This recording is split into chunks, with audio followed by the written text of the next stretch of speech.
올해 대한민국 과일 하나가 인도네시아 시장을 뒤흔들었다고 합니다. 바로 새콤달콤 딸기인데요. 한국산 딸기가 인도네시아에서 무려 18톤이 순식간에 완판이 되는 아주 놀라운 기록을 세웠다고 합니다. 그냥 많이 팔린 것도 아니었는데요. 비싼데도 아주 잘 팔렸다고 합니다.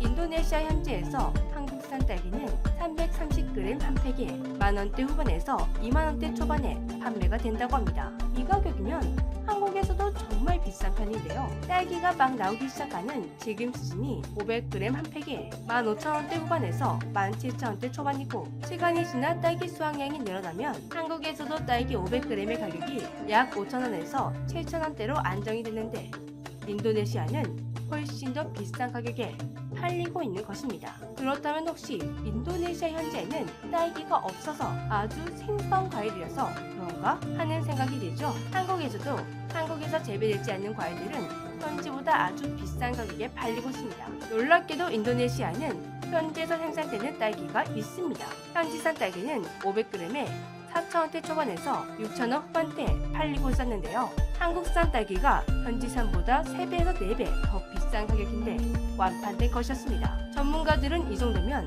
그냥 고가 과일이 아니라 프리미엄 과일로 자리를 잡은 것이라고 합니다. 한국산 딸기가 이렇게 인기 있는 이유는 역시나 K 컨텐츠의 영향력이 컸다고 하는데요. 특히 한때 한국에서 엄청나게 유행했던 과일 간식 탕후루가 뒤늦게 인도네시아 SNS에도 퍼지면서 인기가 폭발적으로 늘어나게 되었다고 합니다. 아무 과일이나 사용해도 되는 탕후루 유행이 왜 콕 집어 한국산 딸기 인기로 이어졌냐면, 인도네시아 사람들이 한국인 뜻처럼 만들어 먹고 싶다며 한국산 딸기로 탕후루를 만들어냈기 때문입니다.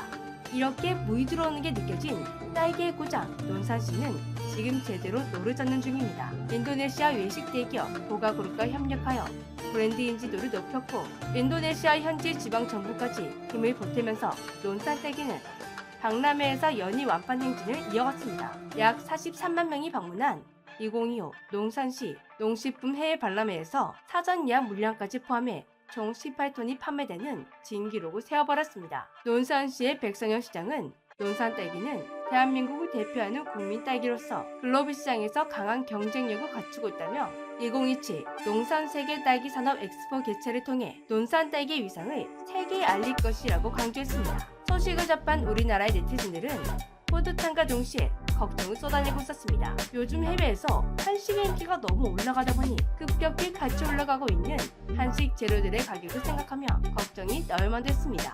인도네시아는 세계에서 4번째로 인구가 많은 나라라 그 시장의 규모가 어마어마합니다. 이런 곳에서 한국 딸기가 잘 팔린다는 건, 그것도 프리미엄으로 잘 팔린다는 건 정말 좋은 소식이 아닐 수가 없는데요. 앞으로 인도네시아에서 한국 딸기가 얼마나 팔려나가게 될지 벌써부터 기대가 됩니다.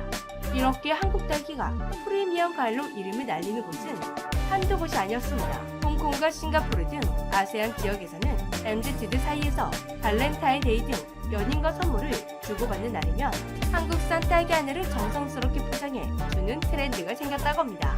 그런데 이렇게 한국 딸기가 해외에서 잘 나가면 잘 나갈수록 일본에서는 배가 아파 죽겠다 라는 반응이 많이 나온다고 하는데요. 이건 왜일까요? 불과 20년 전만 해도 한국 딸기 시장은 일본 품종 천하였습니다. 육보, 장이 굉장히 익숙한 딸기 이름이죠.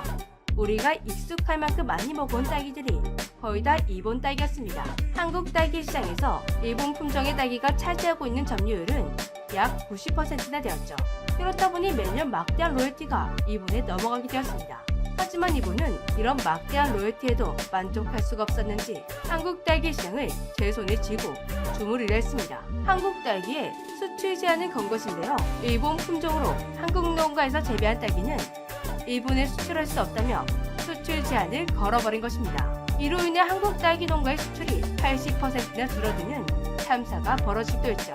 당시 한국은 로열티를 받고도 품종에 대한 수출 제한을 거는 것은 국제식물 신품종 보호동맹 규정에 위반되는 것이라며 협상을 시도했지만 일본은 막무가내였다고 합니다. 그런데 일본의 이런 반협박은 한국 농가에게 큰 타격을 주는 동시에 새로운 자극제가 되었습니다. 그동안 안일하게 일본 품종에만 의존해왔던 한국이 농업기술원과 농민들의 힘을 합쳐 토종 딸기 개발에 올인하게 된 것인데요. 그렇게 한국의 토종 품종 딸기 서량이 탄생하게 됩니다.